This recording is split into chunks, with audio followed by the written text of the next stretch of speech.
আইনগত দাবি হচ্ছে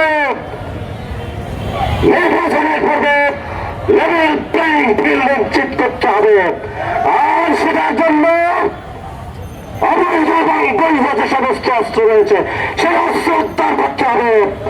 আমরা বারবার বলে আসছি, কিন্তু সরকার অবৈধ অস্ত্র উদ্ধারে কোন রকমের পদক্ষেপ আমরা দেখছি না।